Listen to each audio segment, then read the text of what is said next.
How to counter level 1 lane swaps in League of Legends. TLDW. Use the 1-2-1 setup. Step 1. Send the support mid, crash on 2 waves, get level 2, and then rotate over to top lane. Step 2. The jungler's gonna 3-camp clear topside into top lane. Step 3. The jungler and support arrive top lane by 240 to defend against the enemy's 3-wave crash. This makes the enemy lane swappers very sad. And if you want the details of how the 1-2-1 setup works, stay tuned. Disclaimer, this video is specifically addressing level 1 lane swaps, not post 5-minute lane swaps, which cannot be answered as generally as we are about to do here. The effectiveness of this strategy, among most things in League, is draft dependent, meaning that if you draft bad early lane matchups across the board, you should expect bad results. This strategy will not save you. If you can't stop the enemy jungler from invading level 1, which forces a split map situation, you cannot use this strategy. Generally, however, I expect it to be applicable to a wide variety of team compositions. To begin, let's be clear about the words we're going to use. The stacked lane is the lane where the lane swapping team decides to send a disproportionate number of people. For all practical purposes, this is always the top or bot lane. The off lane is the opposite lane to the stacked lane, which is either abandoned or has only one person occupying it. I'm going to use the triple-digit notation to communicate lane assignments, jungler excluded. For example, 1-1-2 is the standard lane setup with one top laner, one mid laner, and 2 people in the bot lane. Before we get into the details of the 1-2-1 lane setup, let's identify what a lane swap looks like, why people want to do it in the first place, and why you would want to prevent it from happening. So what usually happens when one team lane swaps and the other doesn't? The typical response to lane swaps nowadays is to simply mirror movements and create a split map situation. Generally, both teams will lose resources by being denied access into their respective off lanes, meaning that resources are only collected in the mid and stacked lanes. The former top laners are the ones who tend to suffer the most in this situation. The stacked lane will always play for a 3-wave crash around 245 in game time. Junglers on either side play towards their respective stacked lanes. They will almost always do a 3-camp clear and then group towards the stacked side. This rotation can happen under 250 in-game time for practically any viable jungler. With their overwhelming numbers advantage, the stacked lanes will dive any unfortunates who decided to defend their lane, proxy the next incoming wave for tempo, and then either reset or continue to block their opponents from entering the lane. Because of how easy it is to kill the offlaner, if he stays in the offlane, the current adaptation commonly seen is to just abandon the offlane for either side. So then why do teams decide to lane swap? The answer is going to be one of a few reasons. Perhaps my team's top or bottom lane matchups are unfavorable during early levels. Or it's because my offlaner does better with less resources than the enemy top laner. It could also be that my offlaner is good at surviving tower dives. Or that I want to force an unorthodox game because my team is better at adapting than the enemy. And the last case is because, for whatever reason, I thought the enemy team was going to lane swap and I wanted to match their swap to get standard lanes. Okay, but then when does a team not want to deal with a lane swap? Basically, the answer is for the opposite reasons for the lane swappers. Maybe I want to be able to leverage my champion's early game level 1 power spikes, and I don't want the enemy to be able to avoid my team. Perhaps my offlaner needs resources to be relevant in the game. Although unlikely, it could be that the enemy team kills towers faster, even considering the pre-5-minute fortification passive. Or it might be that my team is worse at playing lane swaps in general. There's plenty of motivations, so let's talk about how to deal with a lane swap.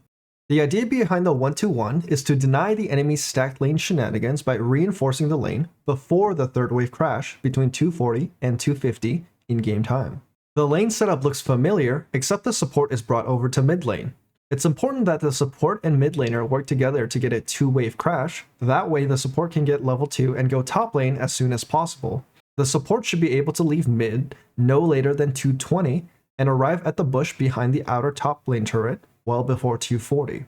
The jungler is going to start topside and do a 3-camp clear towards their allied top laner.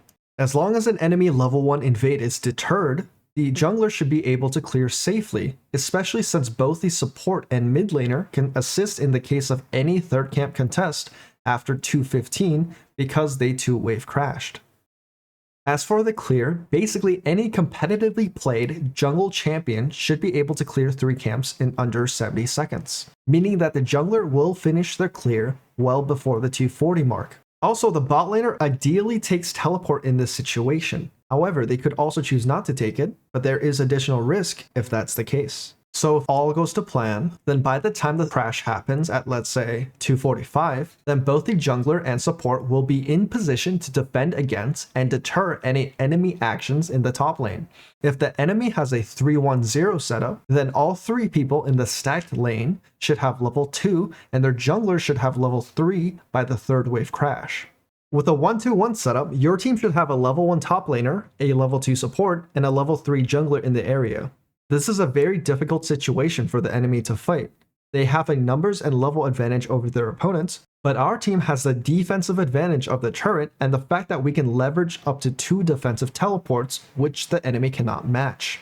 In any case, even if the enemy decides to dive, not only is it tremendously risky, but it is also very improbable that they will be able to follow up by proxying waves or denying access to the lane.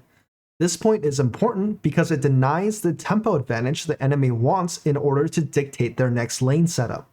If the enemy has a 2-1-1 setup, then the enemy has absolutely no chance of tower diving or proxying when contesting 3v3. However, in this situation, there could be a new concern about the bot lane matchup, but that's a draft-dependent concern which is beyond the scope of this video. To preemptively address some concerns, I will address 3 potential counterarguments. What if the enemy does a 4th wave crash instead of a 3rd wave crash? As far as I can see, this is very difficult to do in a lane that is completely uncontested. 4-wave crashes are possible in a contested lane where the opposing lanes are hitting the wave. But in an uncontested lane, it would require basically no interference besides perfect last hitting minions, or else the stacked lane would push too fast. For my tests, all it would take is to draw 3 ranged minions autos worth of damage to force the wave to crash on wave 3. Given this, it's very easy for the offlaner to force a 3-wave crash by tanking an enemy ability and forcing the enemy to draw friendly minion aggro. What if the enemy decides to do a 2-wave crash? Well, if they do this, they simply cannot kill the top laner under turret without casualties. The experience from the 3rd wave is crucial for getting level 2 on 3 champions, and the enemy jungler cannot 3-camp clear and arrive on time for a 2-wave crash. Another worry is how a 1-2-1 setup should respond to a standard or 1-1-2 lane setup. The great thing about a 1-2-1 is that the response is practically identical because it can mirror the rotations made for the top side and flip it over to the bot side. The only caveat is that the jungler will be comparatively delayed while rotating towards bot side if he started top side. The difference is about 10 seconds, which is meaningful, but most viable junglers should be able to arrive under the 250 mark. So let's cement our understanding by going over the pros and cons.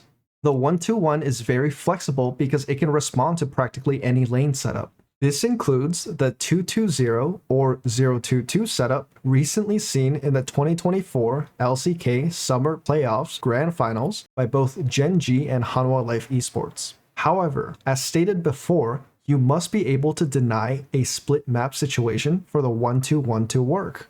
And lastly, if the enemy ever decides to fight after the crash, then the fight is more advantageous than any other setup that can be provided at that moment. As good as all this sounds, there are some downsides. We briefly mentioned that the mid laner will have to share at least 9 minions worth of experience so the support can hit level 2 before the rotation. Clearly, this puts your mid laner behind in XP, so they might be at a slight disadvantage than they're used to.